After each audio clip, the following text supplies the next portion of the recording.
And more of what they want right here.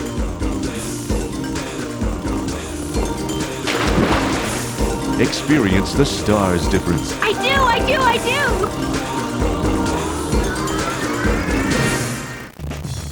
Only on Starz. He has style, sophistication, and a way with the ladies. No, I will not make out with you. Adam Sandler is Billy Madison. I am the smartest man alive! Only on Starz. You just think of that? Yeah, I did. Sunday, February 18th at 8 p.m.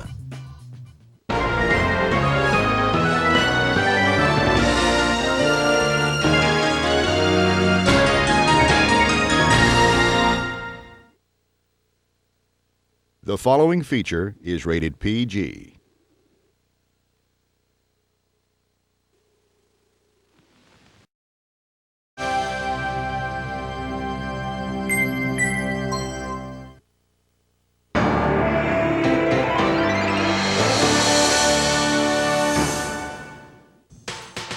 Are you looking for action? You've been looking in the wrong places. Tonight, it's a 1-2 punch of Van Damme, starting with Street Fighter, I'm the Reaper Man. followed by Hard Target. Hunting season is over. Get ready for double vision with a double feature of Jean-Claude Van Damme, next on Starz.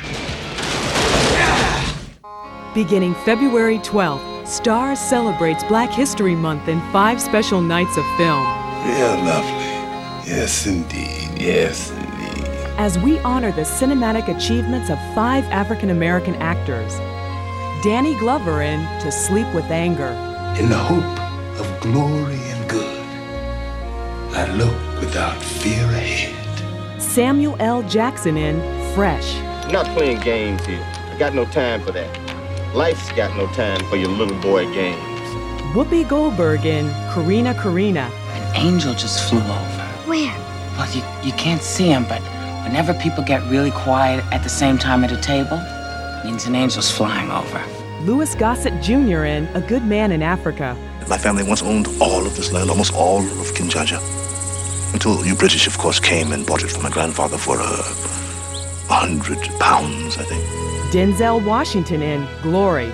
Ain't much a matter what happens tomorrow. I love the 54. Y'all's the only family I got. Starz celebrates Black History Month in 5 special nights of film, beginning February 12th. Hello, cue balls. Welcome to the house of Payne. This month on Starz, catch Damon Wayans as Major Payne, a hardcore military man Gotta be somebody needs some killing. who finally meets the ultimate challenge. What's your name, girly mouth? Cadet Alex Stone, sir. Well, this is the only link to the military that they can find for him, because he has to do something, that's involves training, and this is an ROTC program, and it's children, and he figures, how hard could that be? Sir, I think I speak for everyone when I say that this place is unacceptable. The kids can't stand it. Bleep, bleep, bleep, bleep, bleep. What are you laughing at, pig boy? His girlfriend is appalled. Do you know what positive reinforcement means? Is there anything like where you take a POW and you snap his neck after you torture him so you don't have to go through life with a colostomy bag? But Payne's okay. He likes himself, and Damon Wayans can relate to the role. I like my work. I'm so funny. It's this kind of confidence that has placed Wayans in the forefront of today's comedians. Play that again and let me just watch myself. Wayans started his career in the early 80s by writing jokes for his much-adored older brother, Keenan Ivory Wayans. I started doing stand-up in New York because my wife got tired of me talking about Keenan, and I kind of needed therapy, and she said, why don't you do it, or I'm gonna start sleeping with Keenan. He then went on to join Keenan in Fox's wildly successful In Living Color. He left after only 2 seasons because he felt he was being censored. I really don't think you can be that funny and be politically correct. You like the way I handle these white boys, D. The whole idea of a clown is to hold up the mirror and show people, what they look like. Think you feel good to see a black man run thing, huh? Malcolm X. You can't do that and be politically correct. You can't hold up the mirror. Let me tell you something, D. Yeah, brother? Why don't you come closer? Wayans has made a name for himself in Hollywood with his anything-goes style, taking on roles that allow him to express himself. Hello, welcome to McDonald's. May I take your order, please? In 1994's Blank Man, Wayans shows no restraint as he takes on the role of an emotionally crippled superhero. Look! I'm a crime fighter! Wayans doesn't feel too bad picking on the handicapped. Besides, he understands like few can. I was born with a club foot, and so I had to wear orthopedic shoes. I had one of those Forrest Gump shoes that came like up to here with the big heel, and I walked around, so I was the butt of everybody's joke. And then somewhere down the line, I figured I was funny. Still, with all his success, Damon Wayans is careful about the roles he chooses and realistic about his future. I'm my biggest critic, so I know my limitations. I know what I can't do, and I will never try to do it. You know, you'll never get a rap album out of me. You might not see him rapping, but you can see him as a major Payne this month on Starz. See, now what we have here is a failure to communicate. Coming up tonight on Starz, it's a double dose of Jean-Claude Van Damme with Straight Fighter and Hard Target, and then The House of the Spirits. Then tomorrow, it's the mystifying Shallow Grave, Mother's Boys, and Stephen King's Sleepwalkers. Only on Starz. This is a tasty burger. John Travolta. Is that a fact? Samuel L. Jackson. Oh, I'm sorry. Did I break your concentration? And Bruce Willis. Zed's dead, baby. Zed's dead. Nominated for 7 Academy Awards. Quentin Tarantino's Pulp Fiction. Only on Starz. Premiering Saturday, March 23rd at 8 p.m. Do you want to go someplace different? Hi. Hi. Hi, I'm Arnold Schwarzenegger. Jodie Foster. Danny Glover. Patrick Swayze. Goldie Hawn. Jean-Claude Van Damme. Val Kilmer. Charlie Sheen. Mike Myers. Kenneth Branagh. Mel Brooks. Colin Calkin. And I'm Scott Patrick, the host of Hollywood One-on-One, a half-hour show featuring your favorite stars here on Starz. Hollywood. Hollywood. Hollywood. One-on-one. Hollywood. One-on-one. On one. We'll get up close and personal, sometimes too personal. Hollywood One-on-One takes you to the stars here on Starz.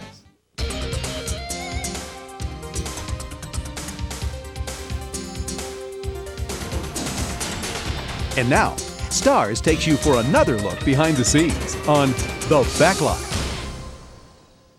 Okay, and again, over here, please. 1, 2, 3. This is Kitty Potter. Tomorrow is the first day of the Pret-a-Porter collections. All this month on Starz, you can see Ready to Wear, a unique film that takes you into the world of fashion. This is the most important week in fashion.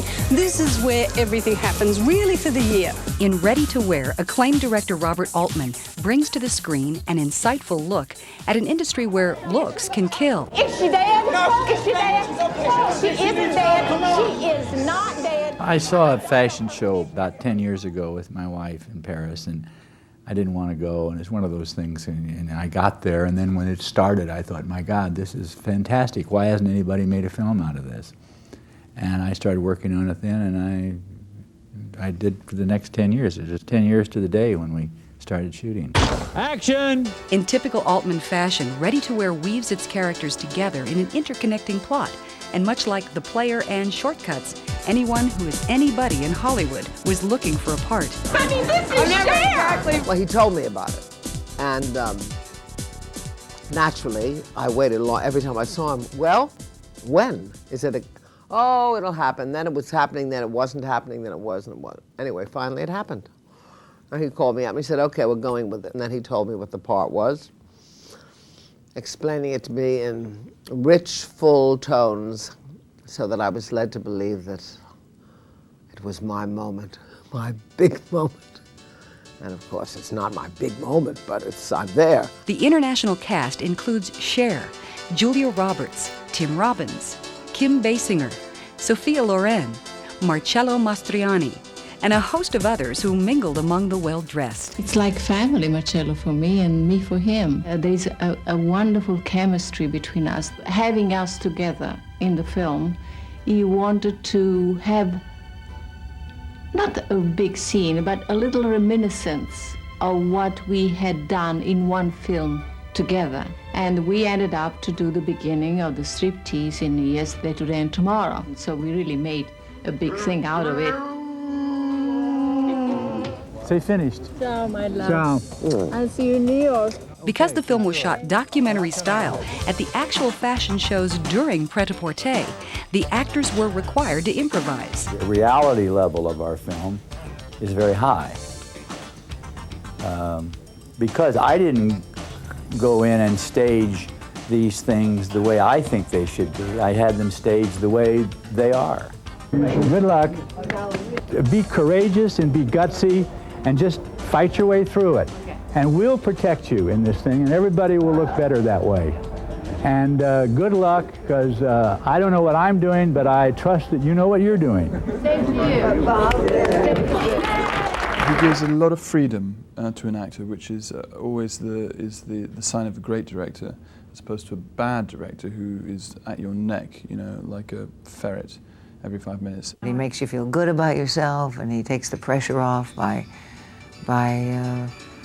I don't know what he does, you know, he'll set up a shot and say, this isn't going to work, it probably won't work, but blah, blah, blah, you know, so you go, okay, it's not going to work anyway, so I might as well just go ahead and relax. People did have to fight and invent stuff to create their characters, and, you know, some better than others, but I think that exactly mirrored the world that we were creating, the fashion people. Bald tattoo is not part of my vision. It's beyond deja vu. And the world Altman created didn't exactly thrill all the members of the fashion industry.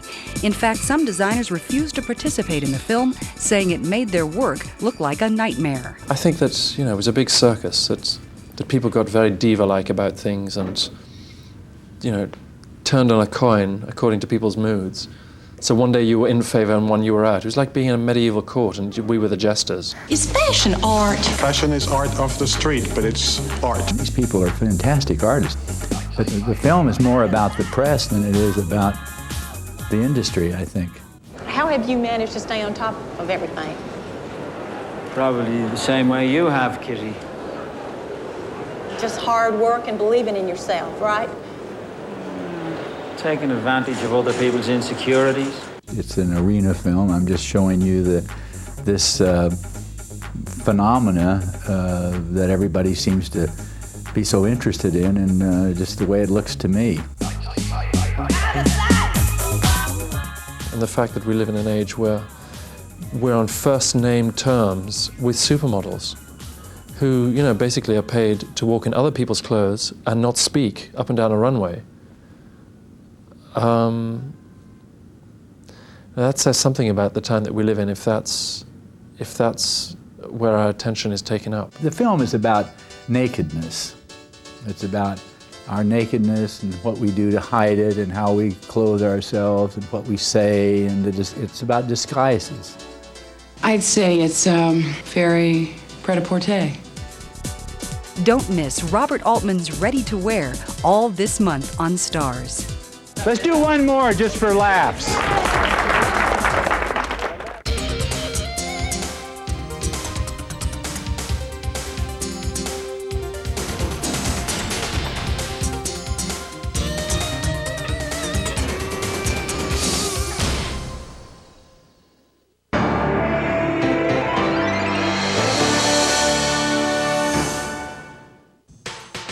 Are you looking for action? You've been looking in the wrong places. Tonight, it's a 1-2 punch of Van Damme, starting with Street Fighter. I'm the Reaper Man. Followed by Hard Target. Hunting season is over. Get ready for double vision with a double feature of Jean-Claude Van Damme, next on Starz. Starz is the place to turn to every Saturday night in February. See Adam Sandler in the comedy Billy Madison. Shut up! Damon Wayans in Major Payne. What are you laughing at, pig boy? Sam Neill in the terrifying In the Mouth of Madness, and the British thriller Shallow Grave. You'll get everything from laughs to thrills in February. Every Saturday night is opening night on Starz. Only on Starz. They're coming! They're coming! Celebrate Hollywood's finest films and greatest moments, all from Universal.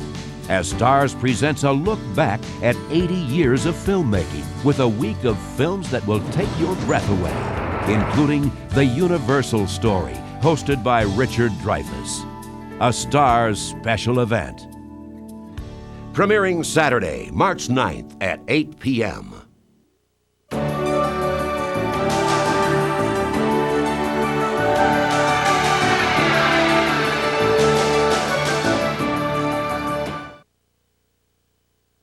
The following feature is rated PG-13.